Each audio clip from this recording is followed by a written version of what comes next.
an interactive trilogy from Sam Barlow, creator of Her Story. I have a couple problems with this. One, very improper use of conjunctions.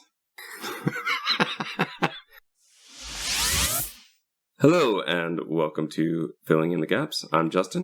I'm Darren. Here on Filling in the Gaps, we typically watch puzzling games or puzzle mind-bending movies. Immortality, that we are going to talk about today, is a little bit of both. Definitely more one than the other, I think. Yep. Developed by Sam Barlow, who our listeners, longtime listeners, will definitely be familiar with because that's Her Story and Telling Lies, which we've done in the past. But bringing in a publisher where I think more money definitely came in is Half Mermaid. And it really shows. Yeah. Interestingly, this one has an IMDb rating. 3 of them. Or maybe even 4 of them. Yeah, okay. We do need to discuss that. Immortality as a whole has a 9.0, but it only has 53 reviews so far. Not really enough, I feel, to be a proper aggregate number. Also, it was 9.2 when I first checked a week ago. So It has slowly gone down. We'll see if that progresses. As far as team reviews, very positive. But again, we're pretty early. This just came out in August, and we are recording it basically 2 weeks later. It came out August 31st, and as we record this, it's around like the 15th. I think it's too early to really know how the reviews are going to do for this. I think we really need to wait for more people. I think the people who are ready to jump in at the $20 base, or I think we got it for about $18 because of that start sale thing. Yeah. are going to be people who have enjoyed his other projects. And so I'm not really sure how this will do once the more kind of general gaming populace jumps in. Yeah, because I think it's on Game Pass now as well, so a lot will be playing it on Xbox for free. Oh, well, that could add a lot then, too. Yeah. All right, that's interesting. It is called an interactive trilogy. To me, it is not a game, and that is, from any criticism, that seems to be the most common I've seen so far. I do want to just read the Steam description.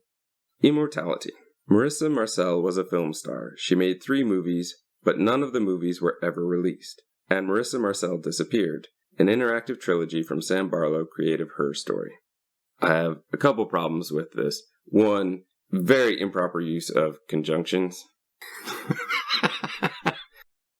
If you look at it, the sentence starts with but, and there's it just goes downhill from there. Well, no, the problem is you could have connected that to the previous sentence and it would have been fine. But there are 2 sentences here which are basically just fragments. In a store page description, a bit more understandable, but to do it twice. But on top of that, an interactive trilogy, it's not. And I really think we need to break that down. To me, it is not a trilogy. They do not work individually.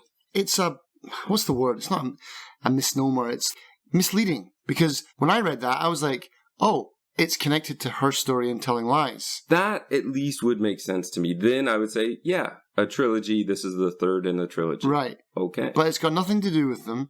And also, I know what he's getting at. It's like there's 3 movies in the game. So it's like that's the trilogy part. But even then, they're not connected. They've only got the same actress. That's like saying Scarface is a part of a trilogy of Dog Day Afternoon. Carlito's Way. Right. Yeah. It doesn't make sense. It's got the same actress. Big deal. The thing that annoys me even more, you sent me the link to the description for a film festival. It was sort of a 30-minute short that they made out of this. Yeah, I think it went to Tribeca. I don't know how that would work. I would actually kind of like to see that and see how they turned that into a 30-minute one thing and made that interesting. Yeah. Especially since it would just be a 30-minute trailer for the game. Mm-hmm. But the thing that the thing that annoyed me about that one was the fact that in the description, it makes it sound like they actually found the footage and they actually put it together, a la the marketing from Blair Witch. Right. Doesn't work in this one at all, and that doesn't make any sense. This has been done in real life. Orson Welles had a movie, The Other Side of the Wind, that he had been promoting long before it was ever finished. It never actually got finished, or at least never got put together. And then a few years ago, Peter Bogdanovich did put it together, took the raw footage and made a movie out of it, and you can actually watch that now. That's amazing. And I think that if I was doing that in real life, trying to put even a B movie together from raw footage, I think I would actually really like that. I think that's what I expected the game to be, was actually putting the movies together, but that's not what it is, because it sorts it for you automatically, and you don't actually get to edit. Mm-hmm. Which is probably dumb. I just kind of like editing sometimes, and I think psychopath. I think I would actually like putting it together and resplicing it. I see a lot of the home edits of things like Phantom Menace where it's a little bit better. Oh man, that machete cut of Star Wars is brilliant, where they put all three together into like a 2-hour movie. I don't think I've gotten to that one yet, but I would like to. And I love that kind of stuff. So I was thinking it might be a little bit of that, but it kind of wasn't. The thing that annoys me the most, though, is the IMDb page. I think logistically it makes sense, because breaking Immortality, the game, apart from the 3 separate movies within it, makes sense in the fact that, oh, well, the cast is different for each one. Even the credits at the end of the game does the same thing, splits everything apart. And they probably had different crews on each one. And I can understand that logistically, but these are not 3 separate entities. And in fact, none of the 3 feel complete. So it feels to me somewhat disingenuous to put it that way. I think what would have worked better was to take something like New York, I Love You, a vignette movie, where they have 10, 12 different short films, and that becomes one longer film. And they say, segment. So I think it would have been better to say, segment Ambrosio, segment Minsky, rather than have 4 separate entities. Right. Especially when you have actors who now have 4 IMDb credits, but it's all for one work. Mm-hmm. That feels wrong to me. May just be my own personal issues here. But I think if I looked at an actor and I went, oh, they were in Immortality and 2 of everything. And if I really like the actor, oh, I want to find more of the stuff they've done. And then I found out, oh, it's all the same thing. It's all the same thing, all part of the game. Like, I don't know. It just feels wrong to me, but that's me. Also, how long is each movie then? I mean, if anything, there should be a short, really. They're about half an hour each, yeah?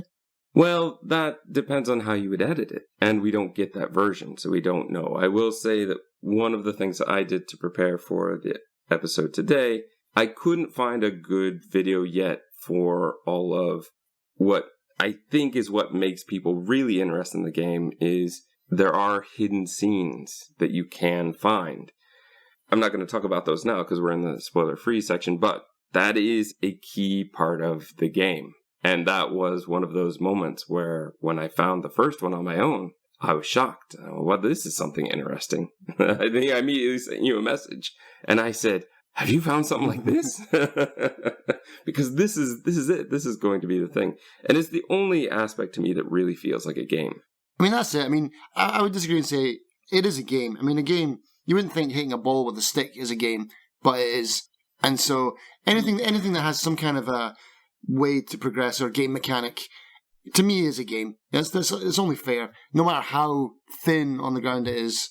I don't think so. I think you could call it an interactive movie, much like Bandersnatch, the Black Mirror episode on Netflix. It's much more like that than it is a game. There's no winning, there's no losing. There's, as I did, getting to the end and not really knowing what happened. Well, yeah, and I'm the opposite because it took me forever to get to the ending credits. To me, it just doesn't feel like a game. None of it really feels like a game, but I can't really get into why until I get into the spoiler section. I found, personally, the more I played this, the less I liked it. And I was the opposite. I started off hating this game, and by the end of it, I really enjoyed it. And that's what I think might make this a very interesting episode. We've hinted at it, we've talked a little bit about it, but for the most part, we've saved it for this podcast. So I don't know exactly what really appealed to you. I can guess, but I guess we're going to find out. you would recommend this game? No, not really. Okay, I mean, that's fair. I mean, I can't. I liked it because I'll just be honest here. If you haven't listened to the podcast that we did on Telling Lies, we both didn't like that. Her Story is still my favourite one. I still really enjoyed Her Story the best, and that's the cheapest, simplest, and like lowest production budget one. It's still my favourite one. It is mine as well, and I think that it's a much easier sell. It's also a lot less time to invest. Mm-hmm. And I think that the thing I would recommend is try Her Story first. If you enjoy that, then you might like this one. This is definitely a bigger budget, bigger cast, a lot more things going on, but in many ways the same. Though I would say, I think the mechanics of Her Story, I actually liked more than I like this one. But again, I need to save that because otherwise I'm going to start giving away a lot of stuff. Yeah. So take it at that. I don't recommend it.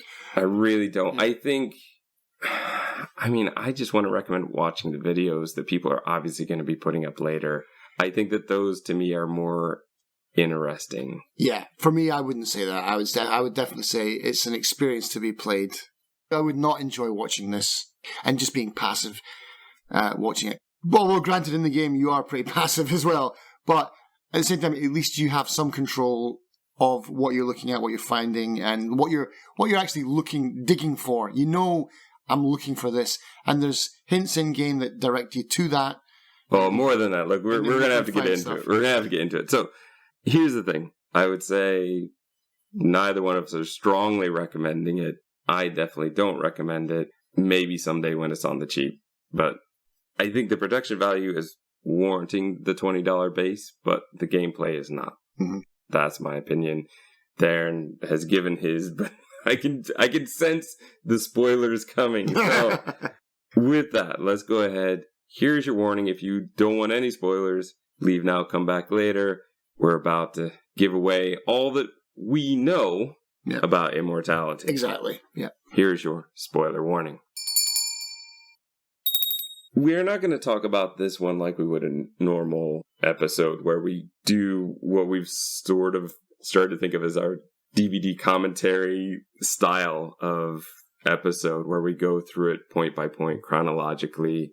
What I'm thinking would work well for this episode is talk about what we liked about the game, what we didn't like about the game, talk about each movie within the game, and then end with you getting to talk about the hidden scenes. Yep. I will say I think you found more hidden scenes than I have. I think that's why it took me so long to trigger the end, because I just went on a rampage finding hidden scenes. I think you probably have more scenes overall. I have, I think, more time with the content because I have 8.5 hours of gameplay as well as close to 6 hours of watching the video of the different movie sections straight through because I didn't have all the clips. So I wanted to watch getting all the clips plus watching it straight through. Thank you to channel Warn, which put that together because they cut out all the jumping in and out of scenes, rewinding and everything. Most of the other ones I found thus far, of course the game's only 2 weeks old, so it's not going to have as much video out there about it, but most of the others are sort of recorded live action playthroughs, so they're just jumping in and out and talking about it, or just no commentary, jumping in and out of stuff, and it seeming very random. That would, to me, it felt like the worst way. You said you didn't want to do it passively just watching it, but passively watching it while they were just randomly jumping through stuff felt way worse. Well, here's a question just before I forget and talk about that. How did they handle the nudity for YouTube then? Well, so far they've gotten away with it. It's on there? Yeah. Really? Yeah. Oh, okay. I would not have expected that because you cannot stream this game because there's just way too much nudity in there. So far, I imagine at some point it'll get flagged and they'll get taken down and they'll have to put up a different one where they put black bars over things or something. But thus far, I think that they're just small enough channels. They're sliding under the radar kind of thing. Yeah, and that seems to be the case because I've tried a few different videos and I don't see anybody censoring it out. I will say the funny thing though is if you put on the closed captioning, anytime they swear, it just goes up in brackets. There's just a bracket. Like, oh, you can hear it, but you can't read it. Right. It's very strange. That is weird. That could also be because I was watching this on the incognito tab, as opposed to, I don't want my algorithm full of immortality. So whenever I hit something like this, I watch it incognito, so I'm not doing that. And I haven't age verified my incognito page, so maybe that's why. Okay. But I did find that very amusing. All right, so let's get into the good.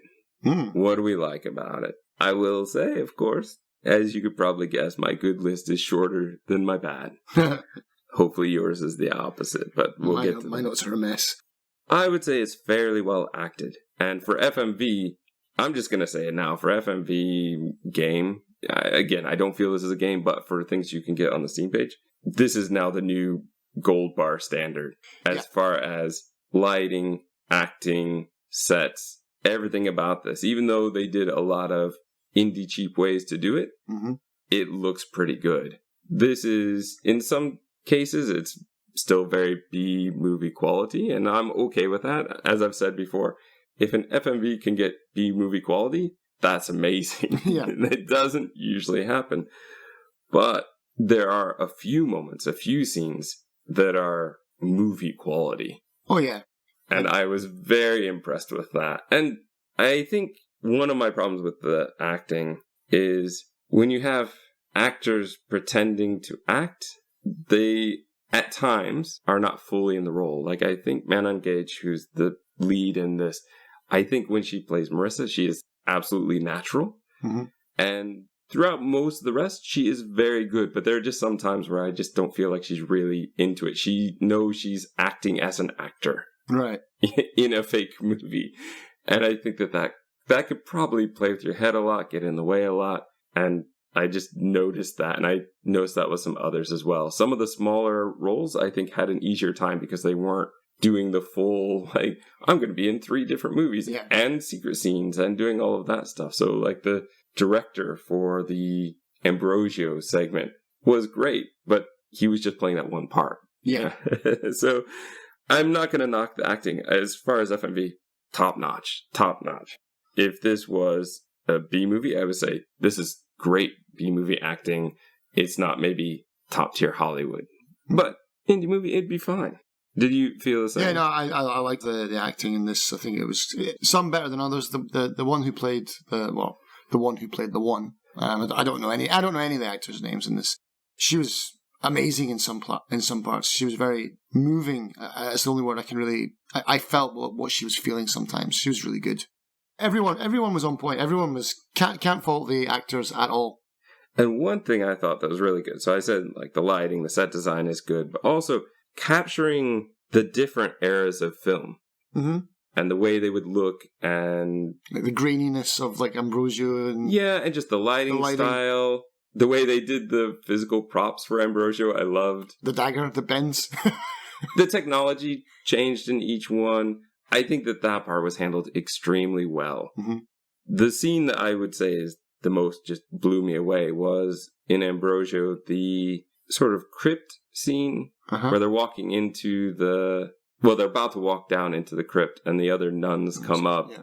And so Ambrosio and Matilda, I guess she is by that point, hide. The way that is lit, the way that everything is done, that looks like a classic Hollywood movie shot. Although I was thinking when I watched that, I was like, can you just see them around the corner? They're right there.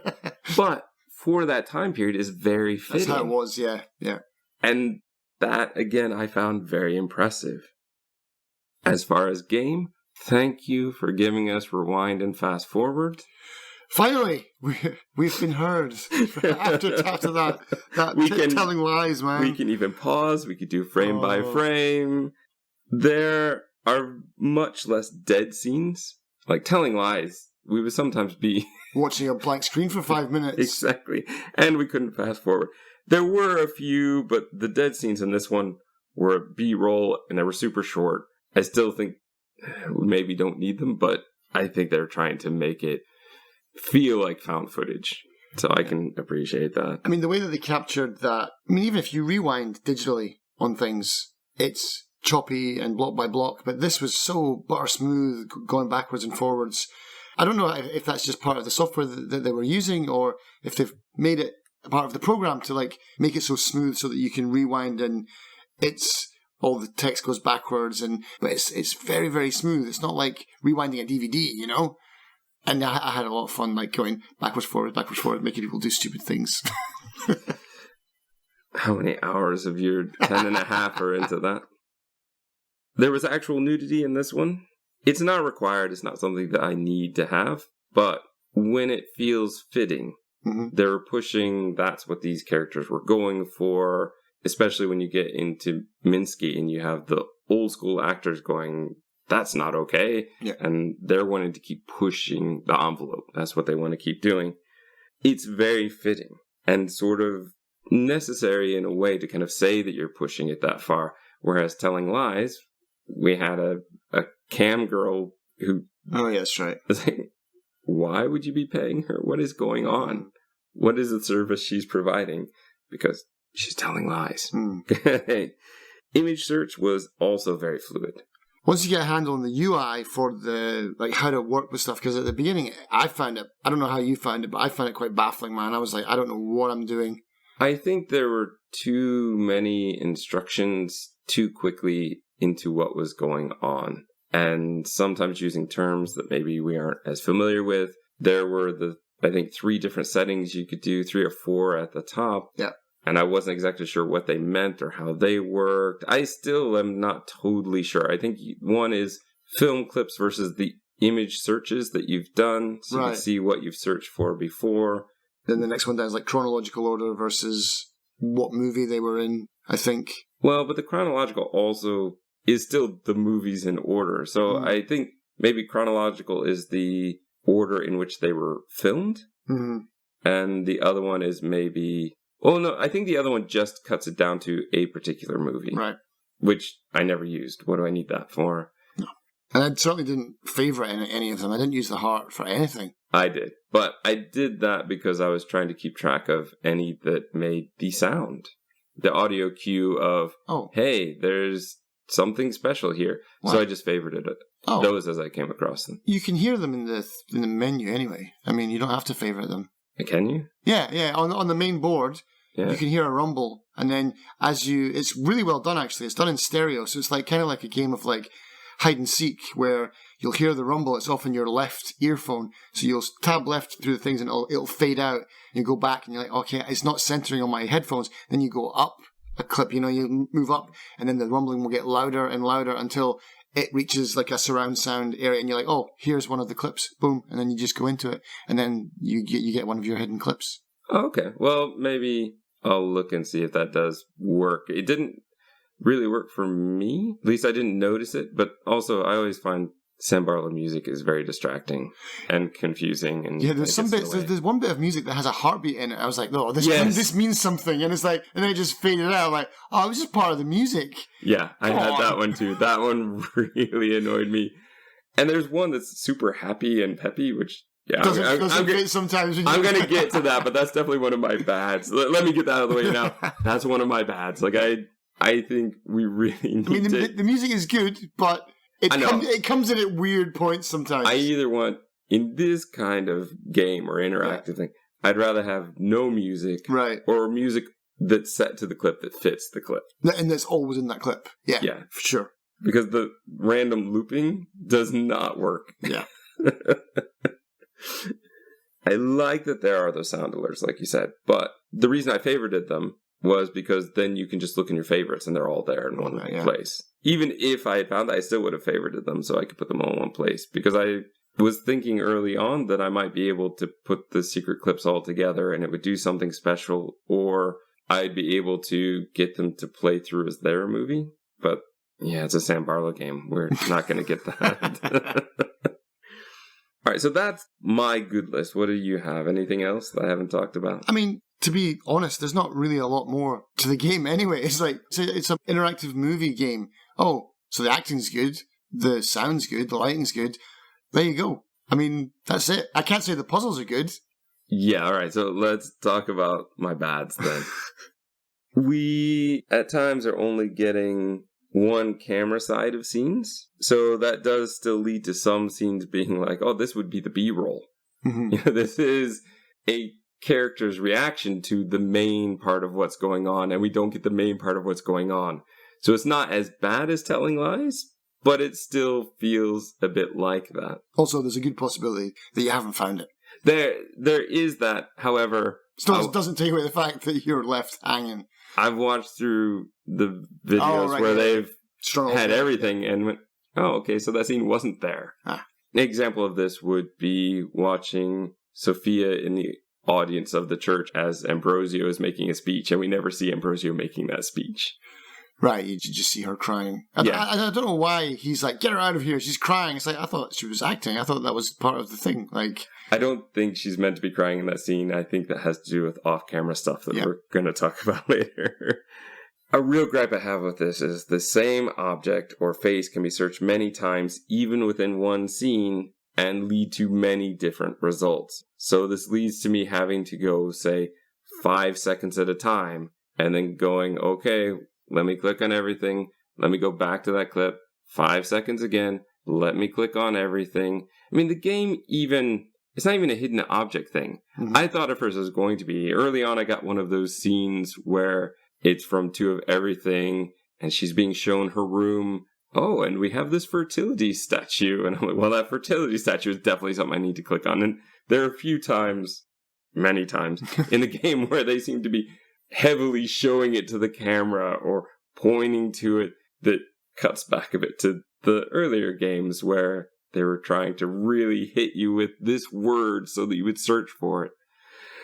I just didn't like it as a game because it felt like there just was no game. When I'm just going through looking for all the clips, if that's the game, and I can pause it every 5 seconds, there's even a mode, I don't know if you found it, where you can just click through the eye to everything currently on screen that you can look at. Oh, I didn't see that.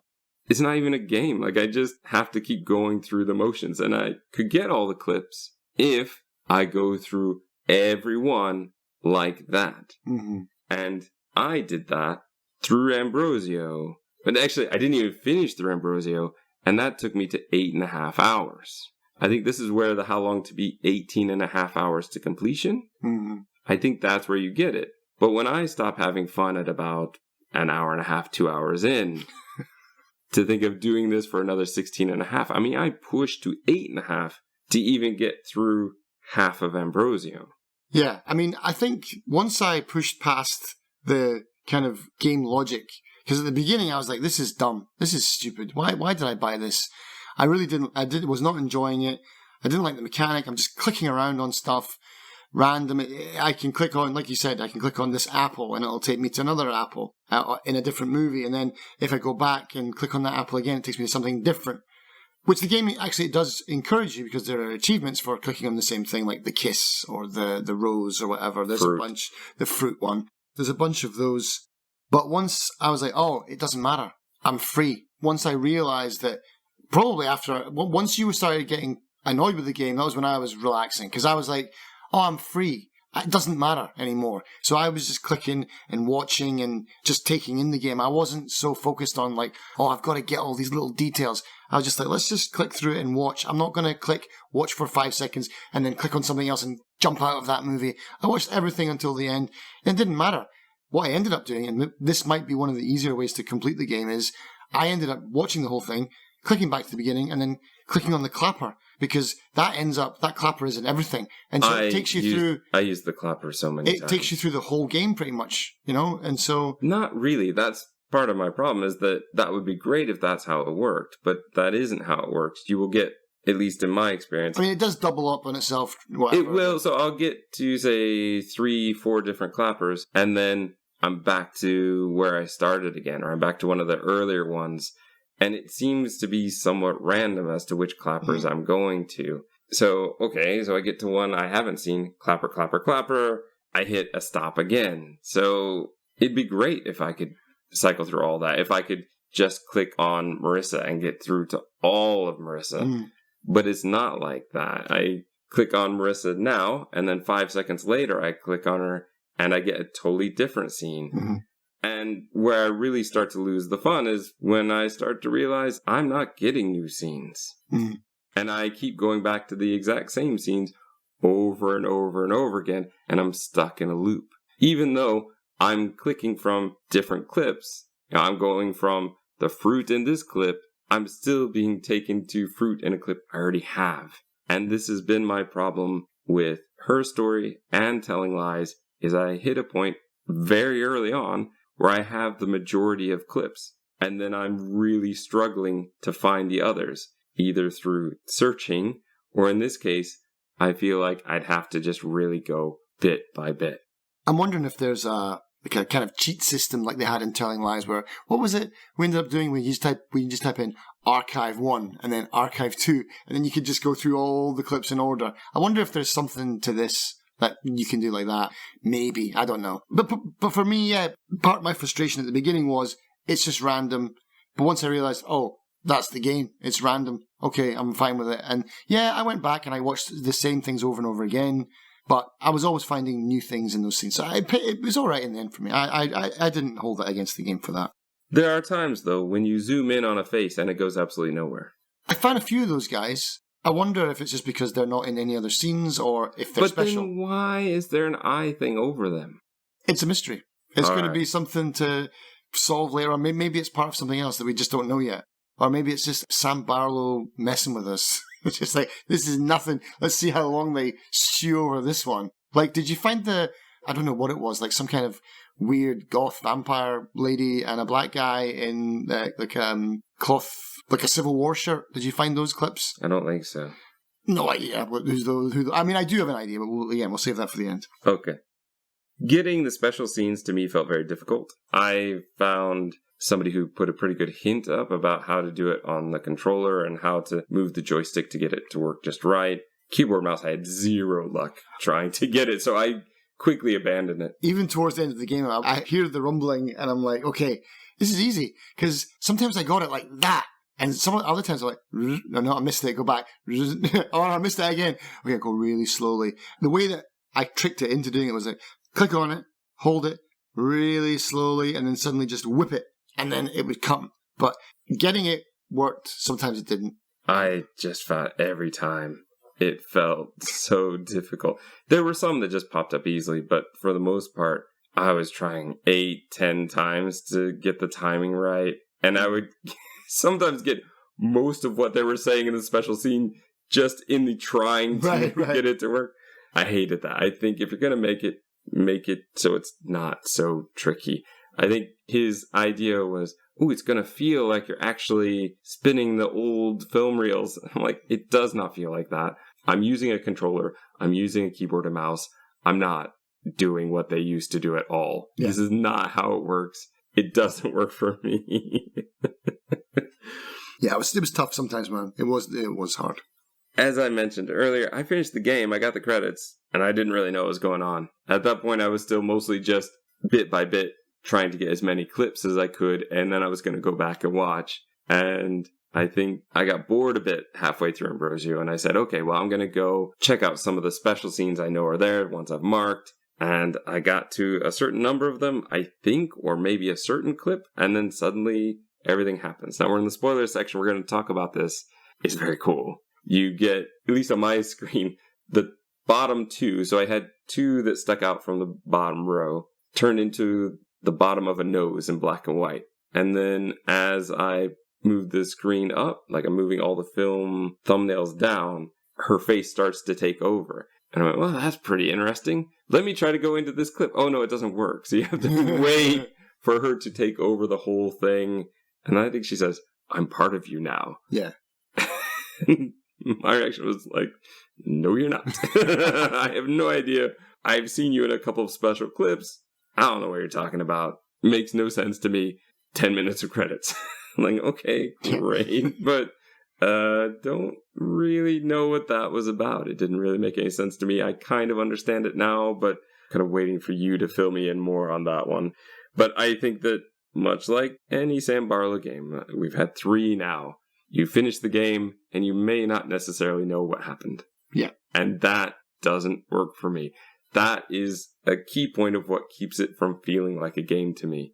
I didn't learn anything. I don't know anything. I haven't solved anything. What did I do? I hunted for clips. And it doesn't feel right. So that's my biggest thing. I think that's the biggest thing of why it doesn't feel like a game. But I mean, that's exactly what I'm saying. Is like, that's the opposite. I had played it for 10 hours. I'd found pretty much most of the footage of, I'm missing a few scenes that I know are missing. For example, I don't know why Ambrosia was never made. I know there's something in there about you stole the negatives. That's a hidden clip, maybe. I don't know. That one I missed. Yeah. So you stole the negatives. So something happened, and I don't know what it is. And I don't know if it's there. I don't know if you saw it on your YouTube extended kind of video, but maybe we'll get to that when we're talking about movie by movie. Mm-hmm. But I'd seen all of it. I was actually waiting for the credits. I was like, please, I know what's going on, man. I've put the whole thing together.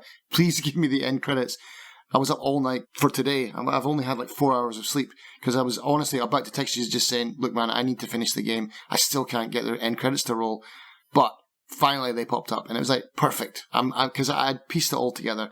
So yeah, honestly, like the opposite of what happened for you, which is unfortunate because I don't know if you'd have liked it better if you'd found all the stuff and then it all made sense. And ta-da, there's the ending. But yeah, I can imagine clicking through everything, getting all the clips and then suddenly like, oh, there's the end. Like, what? Who's she? I had an idea of who she was, but it wasn't enough to have impact on Right. me. I don't find the game scary. It's labeled as horror. I was expecting some jump scares. Like, there's some bits where she's creeping up to the camera. I was expecting some really crazy stuff. But yeah, there's creepy, yeah. Does not feel like horror. Not really a horror game. I've seen posts where they say not all the achievements are triggering. We are very early to the game, though. I assume that will be fixed. Yeah. One of my biggest complaints is I would love to have all the clips, but it doesn't feel worth my time. It just is a cumbersome chore for me. Yeah, one of the achievements is like, is it Cinephile? And that's like find everything. Everything, and then you have one achievement for completing each movie section. Right. I don't have any of those. And the ones I'm missing, not really worth it. Did you find the original audition? What do you mean? Like her audition. I remember we spoke on chat and you're No, that I never found. And that I found really irritating because it's in the same audition place as the other two audition clips I found. Yes. And I clicked on that chair every second the chair I doesn't could. Do anything, yeah. Which makes no sense. You would be going to the same exact chair.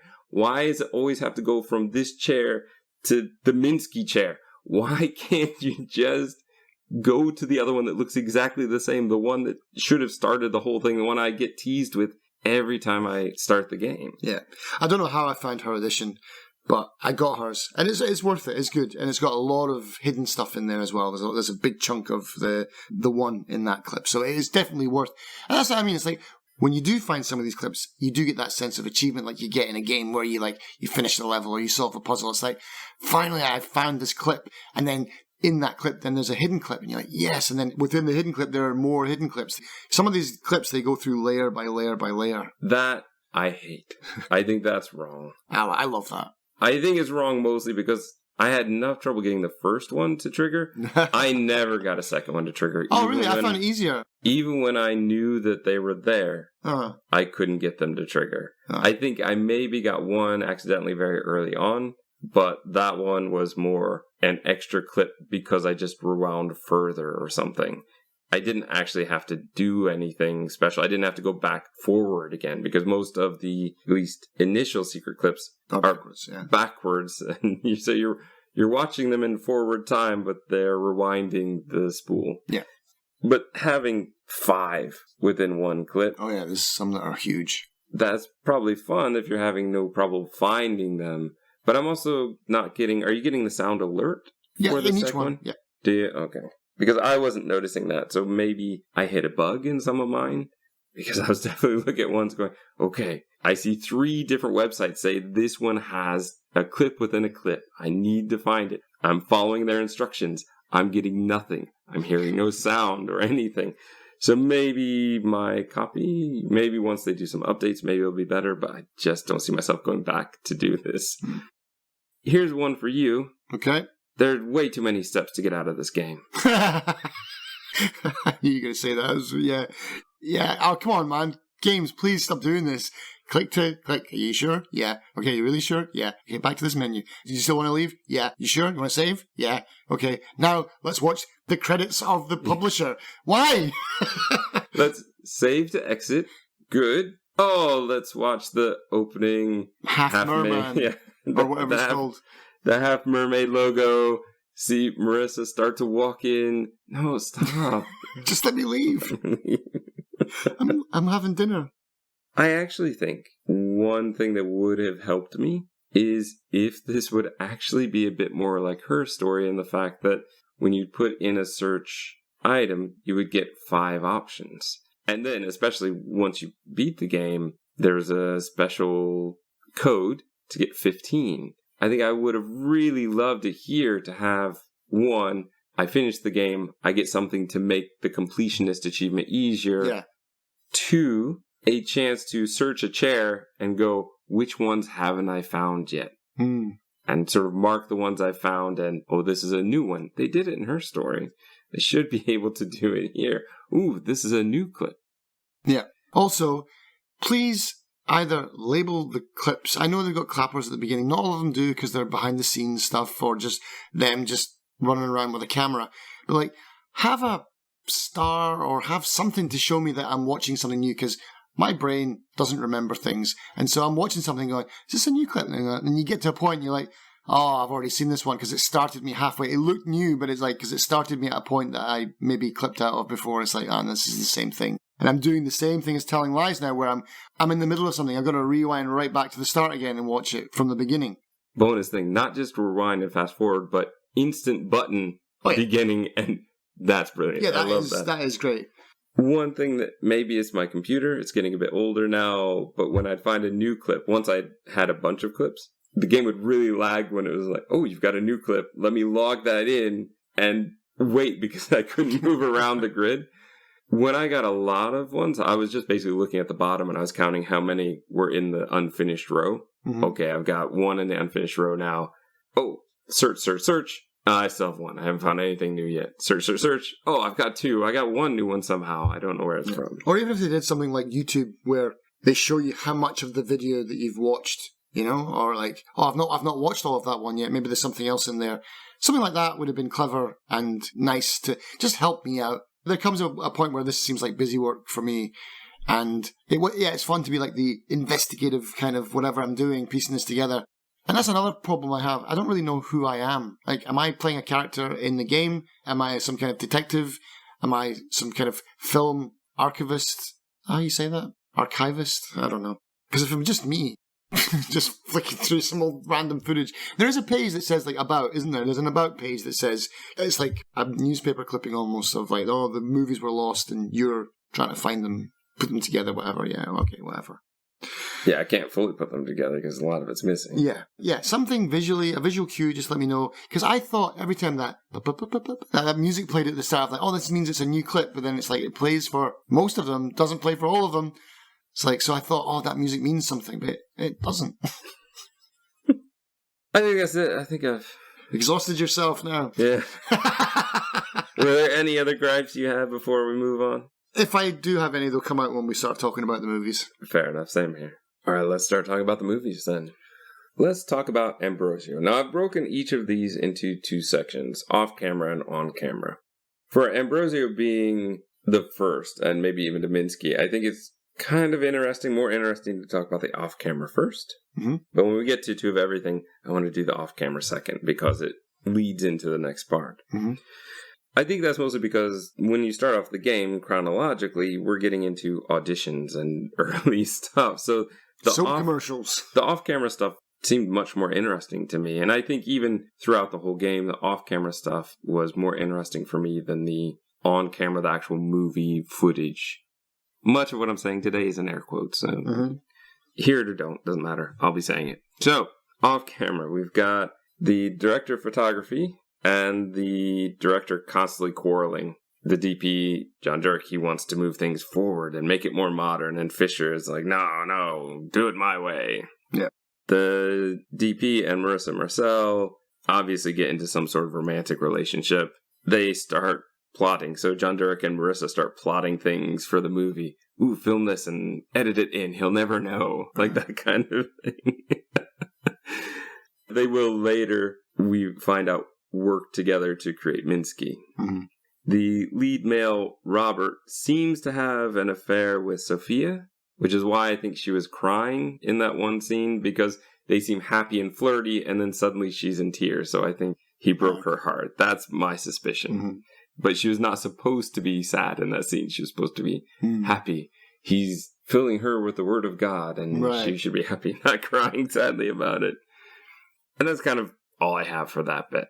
Okay. On camera, Ambrosio, the story, we've got Rosario, who is actually Matilda, who's actually some other entity altogether, who basically disguises as a man to be with the monks, to be with Ambrosio. We get the impression that she's fallen for him. Ambrosio gets... Oh, yeah. Ambrosio's like the most holy man in the world or something. Yeah. He's some sort of monk celebrity. Super monk.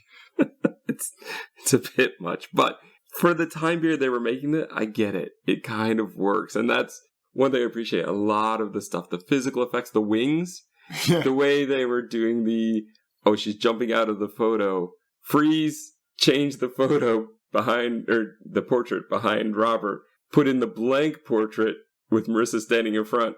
Okay, go. The book that is supposed to hover, and the same thing, like, all right, Robert, freeze. Yeah. So much. He just had to stand there and wait for the special effect shot to happen. Great. The special effects at the end with the tree up on the desert are pretty cool, though. They got like this green screen kind of thing going on. That's all right. I really like it. Actually, I love these old special effects, and I really appreciate that. So, no, for me, I love it. Yeah. I think that it's great. I think it's fun to watch the unedited cut of what that would have looked like. More smoke. Yeah, a ton of smoke so that you have just the right amount. Can't see anything. Yeah, you have to get a cloud in there so that it dissipates to just the right amount, and then you start acting. I love that part of it. Again, for me, the off-camera stuff was more interesting than the actual movies. But Ambrosio is going to get bitten by a snake. Matilda saves him by sucking out the poison, but she will die. And basically says, oh, but give me a kiss. And then that turns into them having sex, I guess. Yeah. After that, I guess, once one sin happens, Ambrosio falls for Sophia. She is the innocent. He's caught with her by the mother, so he kills the mother. Matilda makes some sort of demon her slave. She entices Ambrosio to have Sophia look dead. She has this whole thing with the mirror. You can watch her, and then you can make her look dead. She'll be buried, and then you can have her in the crypt. And she wakes up and is not happy, and basically, he's going to rape her and want to keep her as a slave. He apparently gets caught, but I never see that. I didn't see that. Yeah, I just see... So even in the full video I watched, they didn't have that either. I just got to the Inquisition part with all the red hoods and stuff. Yeah, so basically it leads to that. They're going to come for him, the Inquisition. So Ambrosio signs a deal to get himself away. And then Matilda reveals herself as, I planned this from the beginning. I was here to steal your soul. And so I had you sleep with your sister and kill your mother. It's like, well, that's a twist too far. It was bad enough that they were just humans. He didn't have to be related to them. And how did he not know he was related to them? Like, I missed that backstory. I don't think it's in there. No, I like that he was orphaned or something. Yeah, maybe he was sent off to the monks as a baby or something like that by the mum. I have no idea. And then to further torture him, those guards were coming to let you go. You're too popular. They wanted to keep you. And you signed your soul away at the last second. Ha ha ha. And also, you're going to lie in this desert for 7 days being eaten by bugs. And you'll feel it. And then your body will be caught up in a flood. And you'll have a bloated corpse. And it just keeps on going. It just goes forever. And that's it. That's the end of the movie. Yeah. And like you said, I don't know why this one didn't get finished. Because most of it is here. Yeah. It seems like they could have found a way to fix it if there were just a few scenes short.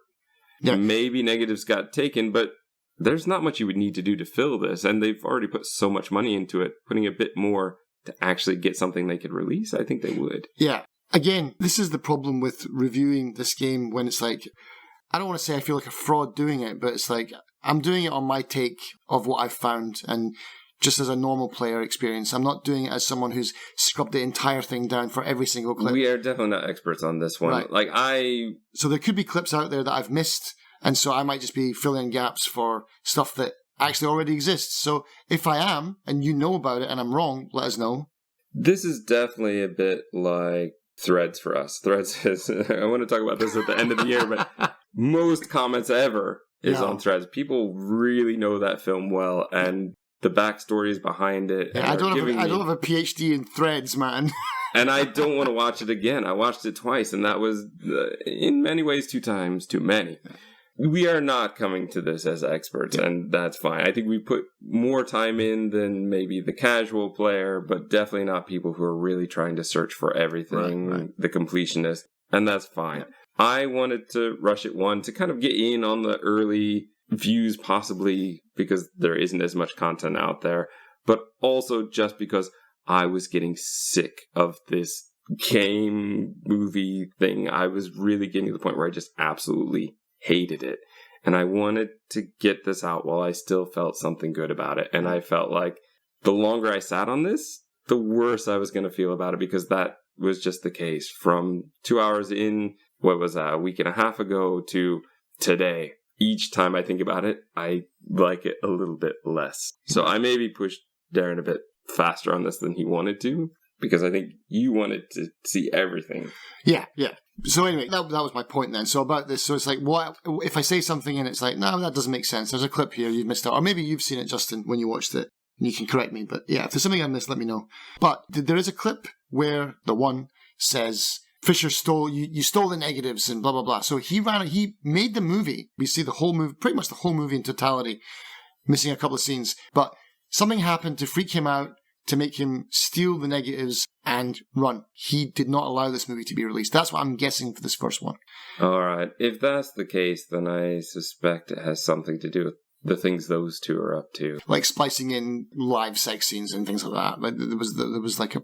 Oh, no, I was more thinking the one and the other, that maybe they did something. But yeah, okay. You think that maybe they edited it a different way. That could make sense. Yeah. That would definitely make sense. That would be interesting. Because they definitely were, like you said, they were trying to take over his film.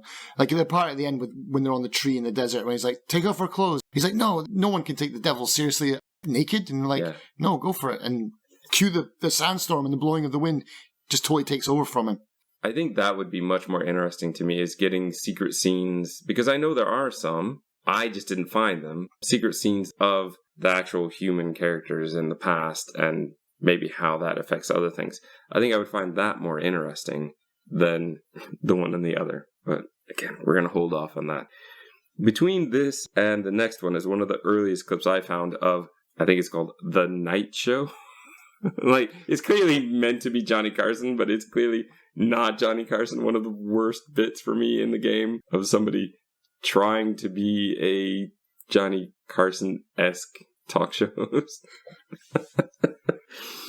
But we learned from that yes, they're going to make a new movie called Minsky. It's Marissa and John Dirk together.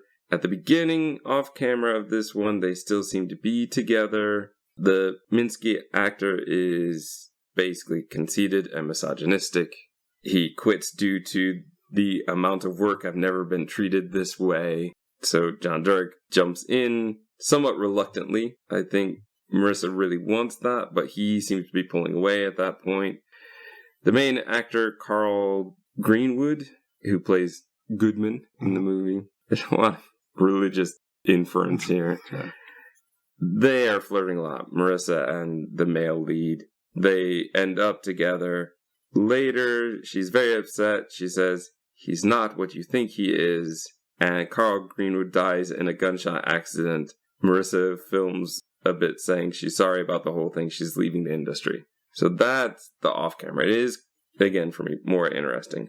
On camera, we have our standard over-sexualized femme fatale. But it would have been in the 70s. It's very much a basic instinct, a body of evidence, but it would have been way ahead of the time. But the thing is, it isn't, because it's made now. So it would have been amazing if it had been made in that time. But now, I mean, I just gave you 2, but I haven't given you all the B-movie versions of those tropes that exist. There are so many of them. It now feels completely unoriginal. It's just a weird thing. Like, yeah, it'd be original if you'd made it in the 70s, but it's not the 70s. You're 50 years late for that one. Minsky, who's a middle-aged artist who often dates his young models, is killed. Goodman, the detective, falls for Franny, the current girlfriend model.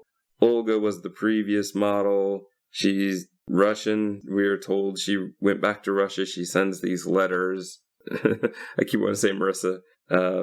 Franny gives him the letters. At one point, Franny just confesses to the murder. And the whole thing was his asphyxiation during sex because of the plaster mask being on. Goodman volunteers to do that for her anyway, and of course leads to will she, won't she kill him at this point the same way she did before. Doesn't. I'm assuming that happens after the confession, but not sure. Chronologically, I think so. Chronologically it was recorded then, but when you're doing the editing, you can put it multiple places and it would have different effect and different meaning. Yeah. I think they frame Olga, I'm not sure, but she definitely dies by suicide, whether it was actual suicide or not in the jail cell. We don't know. A lot of this one seems to be missing. Yep. Well, you do get to see her actually kill herself, though, I think. She takes the earring off and cuts her wrists, doesn't she? Maybe I didn't see that one then. Okay. The earrings, by the way, are snake-shaped, correct? Yes. So we had the venomous snake, we had this, and then just like a pool snake toy. floating in a pool. Like, okay. One, you maybe need that for the game. Maybe there's symbolism running through, but by the time you get to the pool toy, it kind of loses any weight that it would have as a symbol. Look, it's an inflatable snake. But most of this one is the prep for making the movie, which is cheaper because, again, they can just use that studio room over and over and they don't have to decorate it. They don't have to do anything. Yeah. But you're asking about how long is it? This one, the sort of full video I saw on YouTube was 1 hour, 53 minutes, and 19 seconds. But the majority of that is prepping. So it's not really movie footage. So the behind-the-scenes kind of stuff. A lot of it is them scouting scenes, doing table reads, doing those kind of things that aren't even the movie. Some B-roll stuff, just watching the TV or the cat. Oh, no, I think the cat's the next one, isn't it? A little bit of Andy Warhol in there as well. Oh. I knew you'd hate that.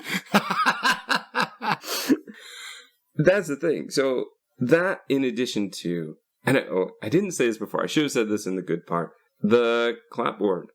Coincidentally, just before I played this game, maybe the week before, YouTube algorithm. Do you want to know how the clapboard actually works? How you do it? And I was like, yeah, I've always been a little curious about that. Tell me, YouTube. And it was great. And then seeing it actually in action in here is like, oh, yeah, that's pretty good. So, like doing things at the tail end where they do it upside down or doing a soft one because they're doing a close-up on somebody. You don't want to slam it in their face, so you do it quietly. And or use a peg. But what I wonder is, did they do it twice? Right, yeah. So did they do a real one for the Sam Barlow one and then have to do an actor coming in to do the clapboard for the Minsky one? Probably, yeah.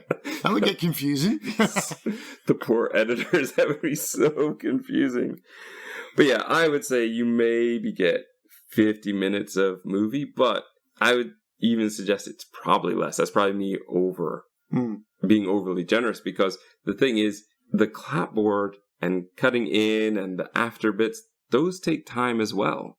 Right. And one number I saw was 289 total clips. Oh, well, 289 clips with even 10 seconds per clip that's wasted is 2,000 seconds. That works out to a lot of time. That's just, it's not really movie. Mm-hmm. So that is what I'll say about that. But that's Minsky. Shall we move on? Yep. Two of Everything. Terrible song. Hate that song. Sorry, right. Sam. I know you wrote it. It sucks. And maybe it's supposed to suck. Maybe it's supposed to be really cheesy garbage. Congratulations. It sucks. The video for this one was 1 hour, 47 minutes, 20 seconds. Again, with cutting out the moving in and out of scenes, which would take way longer, which is part of the reason I jumped to video. This one really felt like going back to her story. Yes.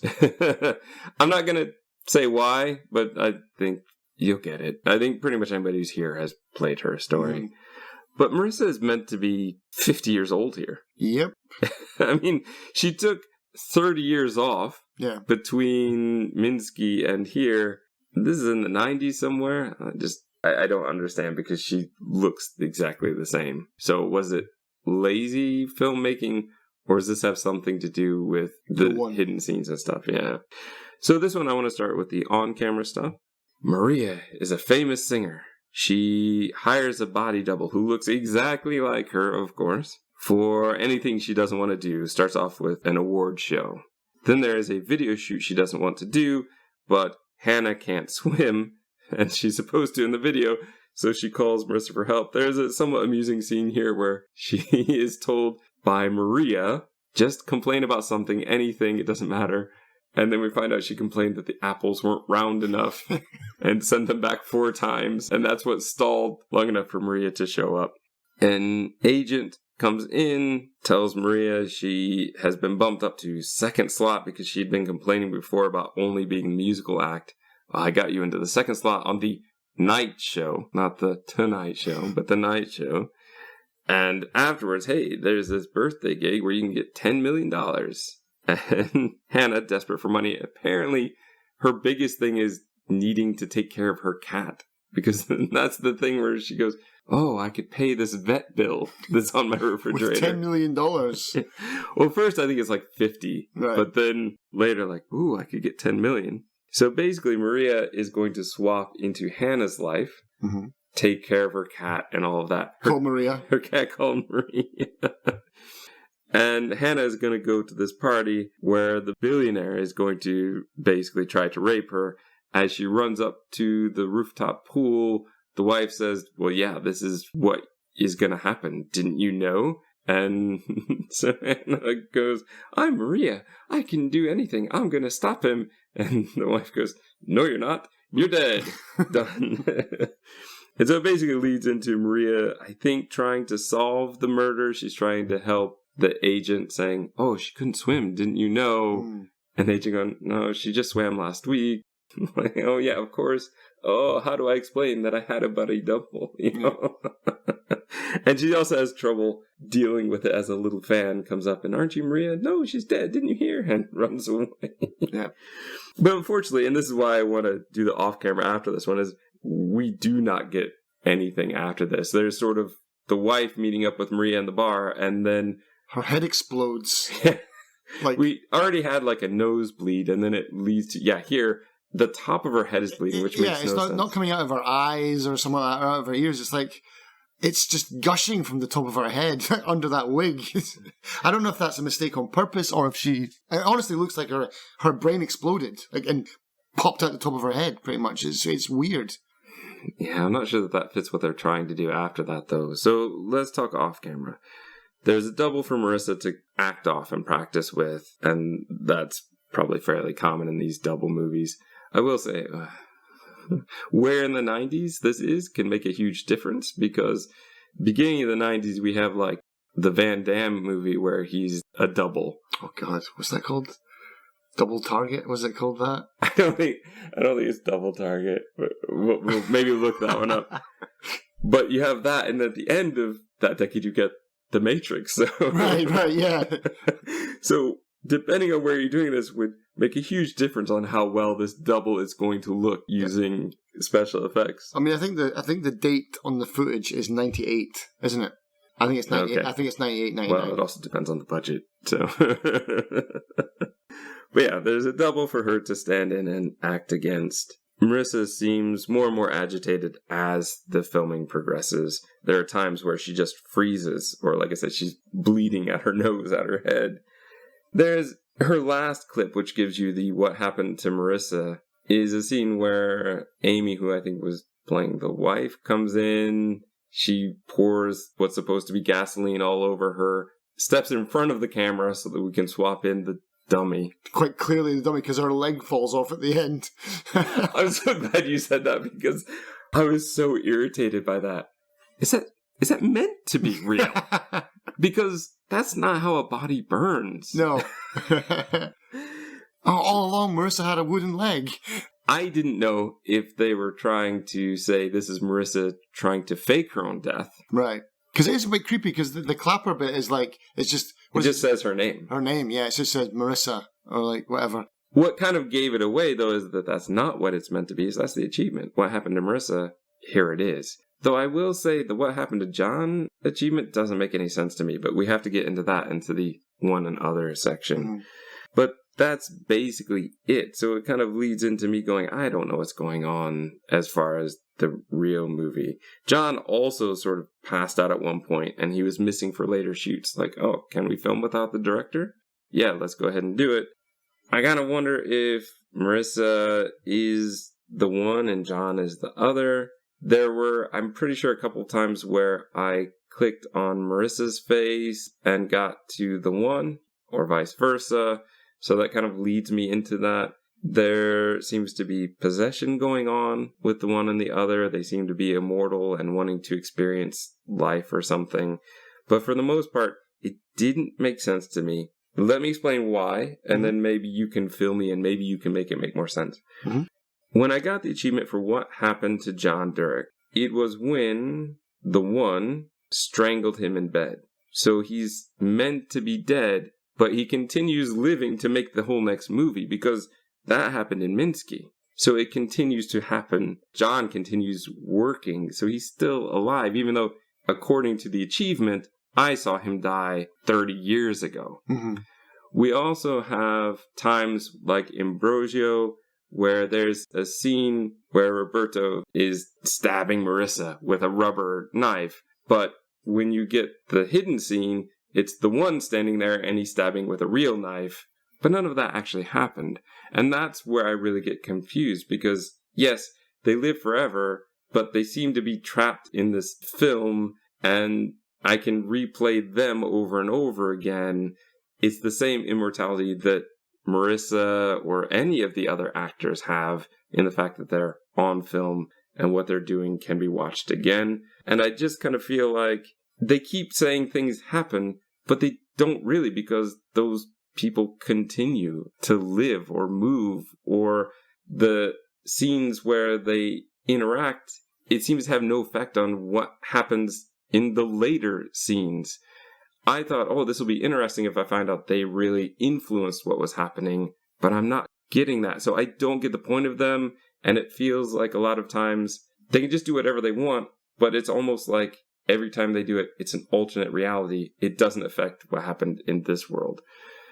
But you've seen more of them. You've probably put more together. Tell me about the one and the other.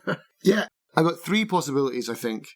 One of them is, at first, and I kind of want to stick with this one, is, and I looked up some history about it, and I can't really make it stick, but I'm going with an alternate version of this.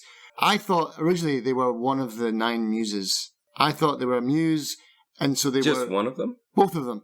Okay. Both of them. Weren't they all female? Yeah. But I think the other is kind of androgynous. Okay, I would take that. Yeah. The one, she's into music and dance. It's just a lot of ballet and the hidden clips. And she's really into what she's doing. And she basically wrote these movies. And I think these are her works, because she's the one that's breathing life into them. The other is kind of like, he's just bored of it. At one point, he's like, it's not even real. You know, he's done with it. And so that's why she ends up trying to kill him through Carl. She chokes him, right? She shoots him. Oh, is that what happened? That's what happens to Carl, yeah. She shoots Carl. But Marissa shot Carl. In the movie, she's got a gun with a blank, and she puts it right in his chest, and she says, oh, it just went off. But she killed him. And then there's a hidden scene of basically the one shooting the other in the same beat. So the other is Carl. They bounce around a lot. If it's some kind of like muse possession, they seem to be able just to bounce through bodies. And so after she shoots Carl, and that's when he died. And then it goes to the cinema, and then Amy is watching that scene. She's watching Carl die. And then it's kind of implied that there's eye contact between them, and then now the other is inside Amy. And then when Marissa's head explodes in the bar, pretty much, there's a hidden clip of the other picking up the one off of the bar and saying, "Don't worry, you'll get through this." It's almost like a Cain and Abel kind of allegory, where it's like they're butting heads all the time, but they kind of love each other, not in that way, but as brother, sister, whatever. And this is just what they do. There's a whole lot of lore about I've been strangled, I've been shot, I've been drowned, I've been this, that, and the other. I've been burned at the stake, I've been crucified. So I'm getting the picture that this is going all the way back to like Jesus was a muse kind of thing, you know, like historically they imply that the one was actually controlling Jesus, I think, right? I mean, maybe that's a bit out there, but they do imply that. And then they say the only way to get rid of us is by burning us. And so that's why at the end of Two of Everything is the burning. Even, I think she mentions, even in effigy, it really hurts us and there's no coming back from a cremation. So even though they burned her in effigy, it's almost like she's done. So part of me is like, it's real muses coming in and taking over and jumping around bodies. But then you've got this like, okay, so why don't they age? Are they real people? Do they assume their form? Are they kind of doppelgangers? Because that would explain the non-aging thing. But then again, like you said, is it just bad makeup? Was it... Definitely some of those wigs in the third part were a bit rough. Yeah, did they think like, oh, we just can't be bothered. Just let them deal with it, you know? Let them make up, like what Darren's doing right now. Just let him make it up.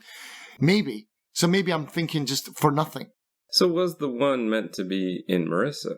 Yes. Oh yeah, there's definite scenes where she replaces her. But like, is she Marissa entirely? Like, does Marissa not exist and she is just taking that form? So that's the thing, right? I think, okay, so if we're going to go with like the doppelganger theory, right? I think the soap commercial Marissa exists and she was taken, and then maybe after that, the muse or the doppelganger or whatever saw potential in her, because there's bits in the original interview when the creepy director Fisher is like, "And so how old are you?" You know, in the hidden footage, the one stands up out of the chair and she's like, "How old are you?" You know, and like really getting on him. So it's like from the beginning she was maybe Marissa already. Maybe, but again, I mean, she stands up and does that, but it didn't really happen. So I don't. No, exactly. It didn't happen. So what's the point of all this hidden footage? Is it just like, are we privy to that knowledge? Is that what this is all about? So who are we? You know, too many questions there. But so it's either the muse theory, which I kind of like, and I did some research to find out if there was any infighting between muses. Not really. It doesn't seem like it. And they were all, like you said, they were all sisters, and they were all kind of spread out into different things. There was muse of astronomy. There was a muse of poetry, dance, music. And they all had their separate kind of domains. It wasn't like they were all into art. And it wasn't like there was any trouble between them. It doesn't seem like that. And, you know, my 10 minutes of Wikipedia search. Yeah. But I was trying to find something to, like, support my theory, but I couldn't really find it. But I like the muse idea. But if that's... Let's just do the ending on that theory then. The whole, and now I'm part of you. So is she meant to be possessing us now because we've watched the video of her and she isn't dead? So she found a way to avoid even dying by fire by being in film. Yeah, and I think maybe if you take it on like a metaphorical level, is that she has attained immortality in a sense that now, maybe not I'm a part of you, but she's in here and I remember the game. And so I'll remember you forever, you know? It's like, that's part of the immortality deal, isn't it? Mildly entertaining, but doesn't work because so much of the rest of it is muddy and just a mess to me. Yeah. You have another theory, correct, though? You said you had two. Yeah, so that was it. So the doppelganger, the muse, like just spiritual possession versus actually taking over someone's body, hence why she's been gone for 30 years. And that's why they disappear, you know? And there's parts in the hidden clips where there's just pictures of people, like when she drowns, when they do this scene in the movie where they drown her in the pool, there's a hidden scene there. And if you scrub backwards through that, it's just this guy. He looks like he's wearing like one of those like canvas cloth shirts, all full of holes and stuff. And he's just in this dripping cave. And there's a part where she says, times when I look in the mirror and I have memories because I'm immortal. I can't remember everything, but I remember bits. And sometimes I remember people who I don't even remember that I was. You know, so like these people who are just like kind of standing there, they kind of wake up out of a trance and then they kind of look around for a bit and then they just go back to sleep. These are people that she's been part of in the past. She's got like this bank of bodies, throughout time. Like there's a part where she's like possessed a painter in France or something like that, and so it's like spiritual possession, actual body doubling, and then versus it's just a Sam Barlow game, and it's just all, they're immortal through film, and we're watching that, and now that just continues the immortality. All right. Now I want to say, should somehow ever, and hopefully soon, Sam Barlow not only listen to this, but listen all the way through to this point. It's been going on quite a bit. Very unlikely. But what I would say is, Sam, if you're listening, I think it's time to stop. And I don't mean stop creating. I think it's time to stop making games. I think it's time, clearly you want to work with video, you want to work with actors, make some indie movies. Not get it out of your system. I think it may be where you want to go and maybe where your efforts would be best used. I don't think the interactive game, it is the weakest part of everything that I have seen thus far. I think that making a movie will be easier. You don't have to deal with bugs and glitches. You don't have to deal with first day launches in the same way. A lot less technical stuff. The technical stuff for movies, yeah, there may be some new things to learn, but you can do that. And, hey, you can make indie movies that can go to film festivals, which you've apparently already done with this one. You know how to make that work. You've done all the hard work to learning how to do that. The lighting, the directing, the acting has improved, I think, each time. I think what we were saying about, well, it's a Sam Barlow game, so it's going to have these weird twists just to keep the game interesting. We don't need that anymore. Think about being able to set the music so that it actually fits the scene that we are seeing. Imagine actually cutting it to the way that you think is the best way for us to see it. Imagine us not having to try to put it all together and going, it feels weak because something is missing. You put that all in.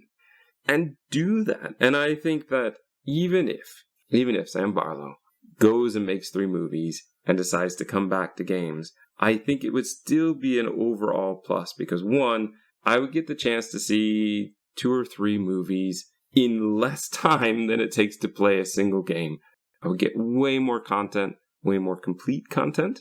I would feel much more satisfied, and I would suspect after making 3 solid stories that have to be complete, that if he did come back to the medium after that, the storytelling would be vastly improved. Because now he's done it that way. 3 times. 3 incomplete things. We have to put it together. We don't have to worry about getting everything right. And the stuff about continuity? I mean, look at this one. Oh, the apples have to be just right. Everything has to look just right. He would have those details down. I just think I don't really want to play another one of these. I'm really hitting that point where I have fun for 2 hours and then I'm sort of miserable with the videos leading up to like 14 hours of not really feeling like I'm enjoying this. You can often get the idea of what each movie is very early on and sort of what the story is going to be early on. And then you have to just sort of keep finding more clips to reassure you that you're on the right path. I had that with Her Story. I had that with Telling Lies. And I had that with this one 3 times. Yeah. In this one. And then the secret stuff where I just didn't get it. Didn't work for me. So that would be my message. It's time to make some movies. I think making movies would be cheaper than video games. It'd be easier. So many less bugs and things to work out. And it would make you a much, much better storyteller. And that's what I would say. I mean, are you ready to jump on the next one? We jumped early on this one. I saw it. I immediately thought maybe you were kind of on the fence early on. And I said, well, let me see what it is. Let me try it. But I don't think I really want to again. No, it was the opposite. I got it first. I bought this. No. Yeah, but that's what I'm saying. When you got it. Oh, you were, right. I was on the fence. When you got it, you were on the fence as to whether it was good. Well, it was good. Yeah, that's right. Yeah, I was. Because like I said, I didn't like the game when I first started playing, and I was like, oof, I don't know if you like this, Justin. This is more of the same.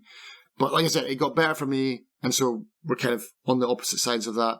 But yeah, I'd like to see, rather than me play it, make a puzzling movie. You know, make something where I've still got to, just take this game, but turn it into a film, and then do it that way. Yeah, like make something that's difficult to understand, and it's got lots of meaning, and even has hidden parts to the movie or whatever. Make it about a person playing the game, even, that finds the footage or something like that. I don't know. That's why I don't make films, because I suck at that kind of stuff. It feels to me that this guy is a person who wants to make films, but is stuck in making video games. And it's like, man, you're good at making films. Go ahead. I don't see why you don't make films, because you made 3 of them right now, and you went to Tribeca with it. So it's like, go for it. But I mean, when the next game comes out, I'll probably still buy it, because, like I said, this is a step up from Telling Lies for me. Each one has been a step up in some way. Yeah, I still think Her Story is the best, but this is definitely a step in the right direction for me. I just want not random stuff. Just put the puzzle element back in and let me have some agency. Not just like, click on a flower, go to a scene with 3 cats. Come on. Yeah, and I feel the same, and I'm just done. So I'm glad we recorded today, but I'm also going to be glad to not have to watch this for a while. Gaps filled or more gaps created. Yeah. About Immortality. Exactly, yeah. Here's your spoiler warning. Just spoiler cough. You know, I don't always need that, you know. It's every time there's a lull in the conversation, I cough, because I know it's coming up later.